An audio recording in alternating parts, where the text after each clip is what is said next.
I have been asked by Woodford Forest Synagogue leaders to record a speech I was invited to present for Shavuos 5778 to our community, and it is my pleasure to do so.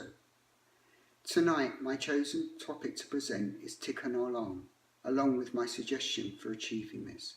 Firstly, what do the words Tikkun olam mean? Tikkun is often translated as repair, but in the Torah and the Mishnah, it has a huge range of meanings, such as to improve, fix, prepare, set up, or just to do something with. Olam in biblical Hebrew means all of time. Later, it came to mean the world. So Tikkun olam means to do something with the world that will not only fix any damage, but also improve upon it. All human activities are opportunities to fulfill this mission, child or adult, male or female. My suggestion of how to improve the world is through improved communication, specifically listening, and thus making stronger relationships with our families, our friends, work colleagues, communities, spiritually, and also within ourselves. This theme of listening neatly dovetails in with the festival of Shavuos. In preparation for the giving of the Ten Commandments, Hashem says to the Jewish people, "And now, if you will truly listen to my voice and you will keep my covenant, then you will be a treasure to me." Our relationship with Hashem manifests its way in two ways. There is the doing, which means fulfilling the mitzvahs and acting in accordance with his laws, and there's the listening, hearing Hashem's voice. Sometimes we get so caught up in the doing part that we lose the joy and meaning in what we're doing. It becomes a soulless action. Hashem wants more. He wants us to listen deeply, to know him, to know what his purpose in creating the world is. He wants more than just actions. He wants depth. These two elements are necessary and relevant in our personal relationships as well. First, there must be the doing part, without which relationships simply can't function. However, the listening part is vital to develop strong, deep, and meaningful relationships. Without listening, any relationship will eventually begin to feel hollow. This is often followed by loneliness, hurt, fear, and anger. Many people suffer with loneliness, even within a relationship or marriage, friendship group or community. Loneliness in this context seems odd, yet it is more common than people admit to. The feeling of being alone and unheard often leads to mental health conditions such as anxiety or depression. How many times in your past have you said, "My husband never listens to me, my wife never listens to me, my parents never listen to me. I try and explain things to them and they just don't listen to me. My boss, he never listens to me. My congregation never listens to me." Isn't that right, rabbis? This is a common complaint all around the world, in every single relationship. We all have complained about this at some point in our lives, in your relationships now. Indeed, my children have said this of me. "I always heard every single word. I'm so sorry you didn't feel listened to." This has been the driving force for change in my life. We all believe we are good listeners. However, we mostly all hear one another, yet hearing does not mean listening. Most of the time we hear to respond, to defend, to say what we want without actually listening to what the other person is saying or asking. In other words, we spend so much of our time thinking of our response that we stop giving our attention to the speaker and are just itching to jump in with our own views or perspectives. We have all heard the saying that if a tree falls in the forest and no one's there to hear it, does it still make a sound? To make a sound, it takes someone present to hear it. So if a person speaks and no one's listening, then what is that? My experience is that leaves the speaker feeling alone, uncared for, unimportant, and unloved.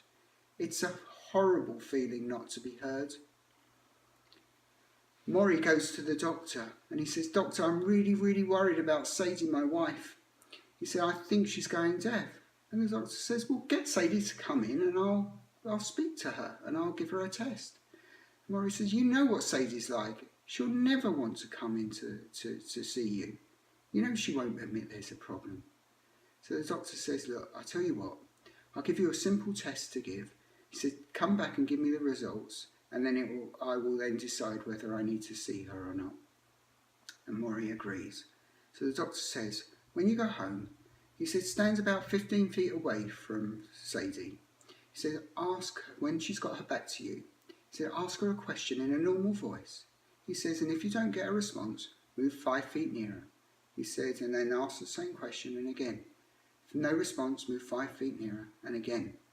If no response, move 5 feet nearer. Then come back and tell me how far it was before she heard you and responded.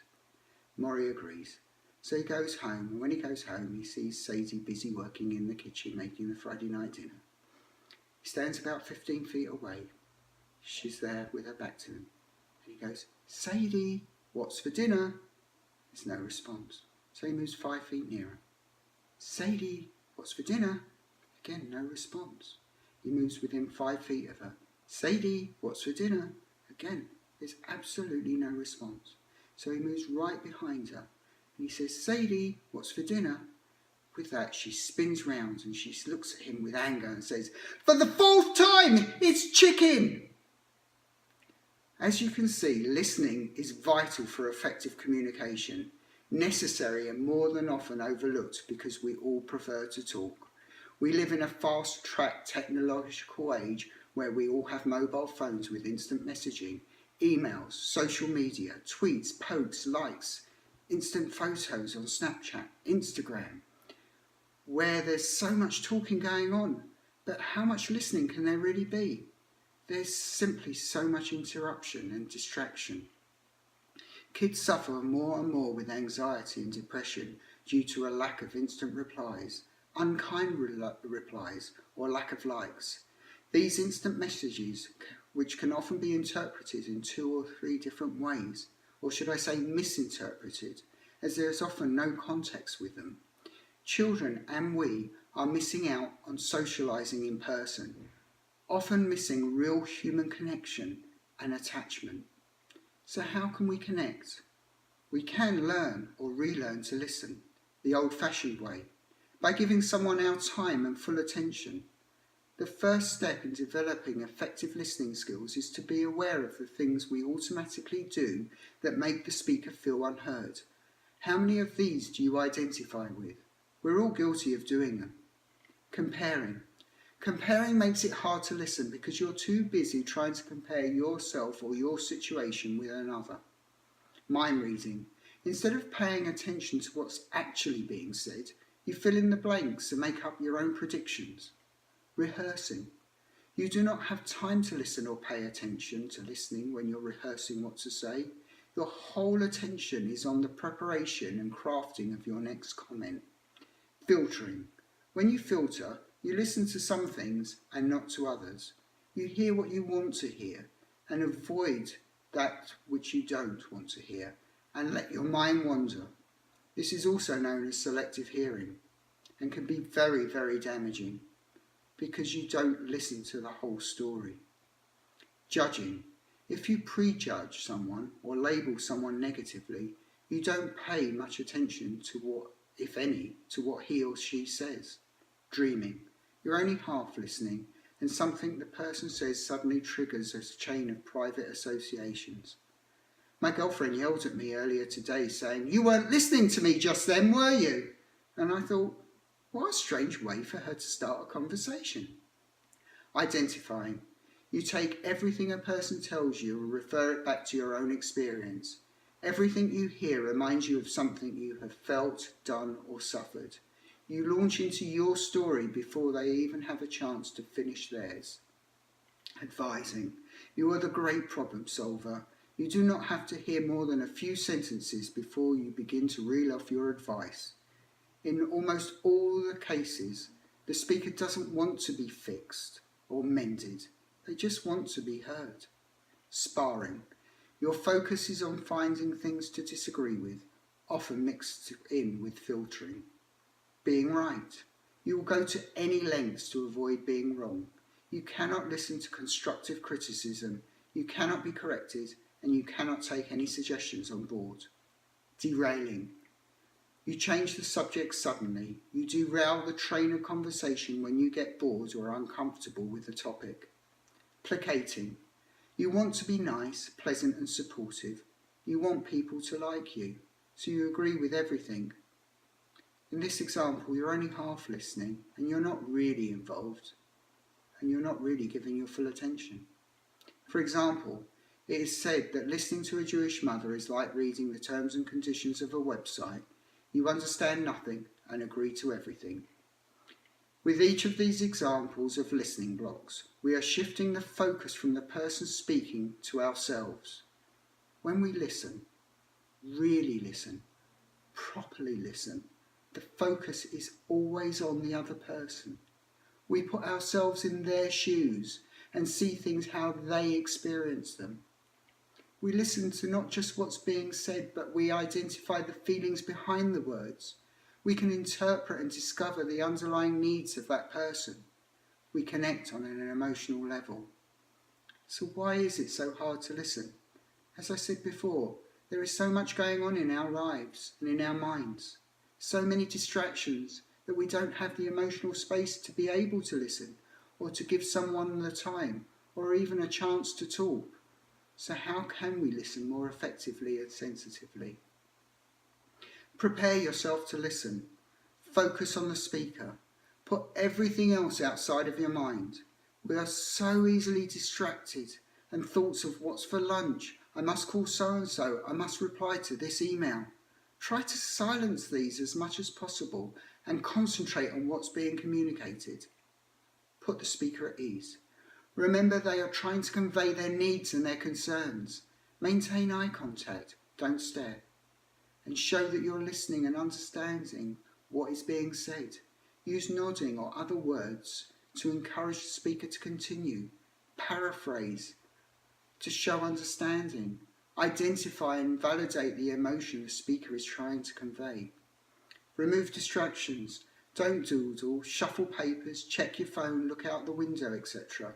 These all disrupt the listening process and give the speaker messages that you are bored or disinterested.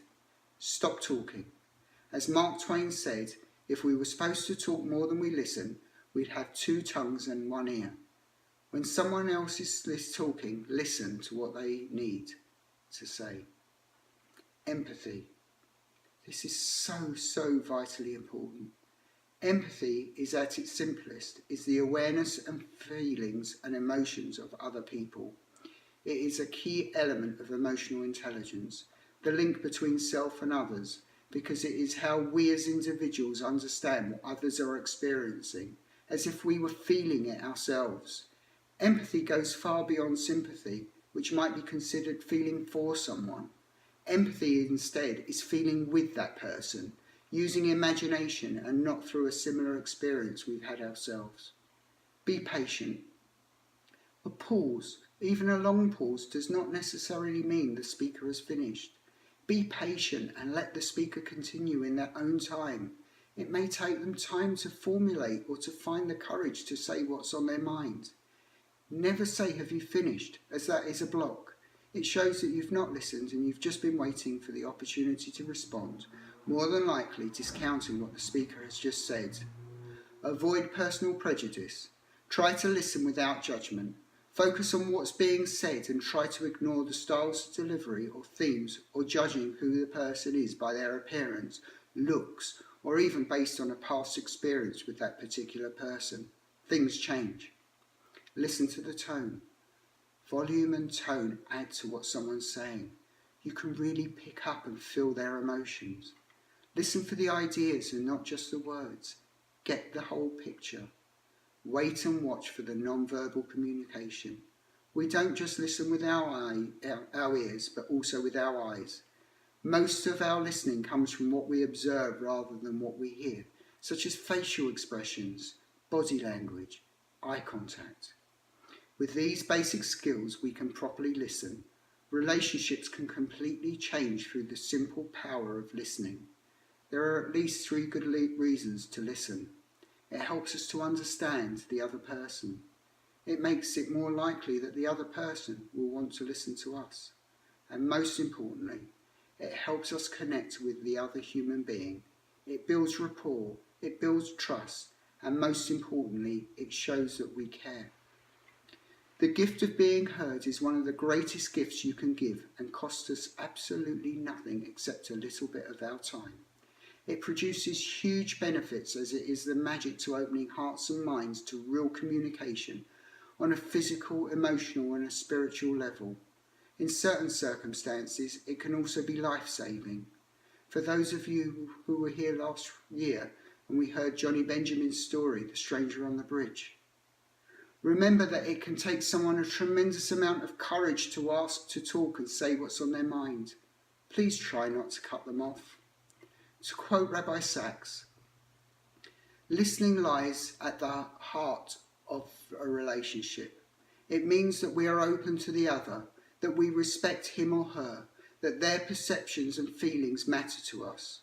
We give them permission to be honest, even if that makes us ourselves vulnerable in doing so. A good parent listens to their child. A good employer listens to his or her workers. A good company listens to its customers or clients. A good leader listens to those he or she leads. Listening does not mean agreeing, but it does mean caring. Listening is the climate in which love and respect can grow. It's a fascinating fact that listen and silent use exactly the same letters in their composition. Perhaps not a coincidence. The themes I have discussed have been life-changing for me. Please reflect on what I have said tonight and build relationships which are deep and meaningful as Hashem desired and not soulless and empty. Improve the world. Be a treasure to those in your life and also to Hashem. This to me underlines the love and kindness portion of the Torah, which is as important as the doing part of following the rules. So that's my suggestion for Tikkun olam. My inspiration and quotes and references come from Yitzi Hurwitz, William Murray, Lord Sachs, Scott Saunders for the Joke, Rabbis Wallenberg and Abrams, and most of all, to Hannah, Abby and Ruby, who I love more than you will ever know. Thank you all for listening.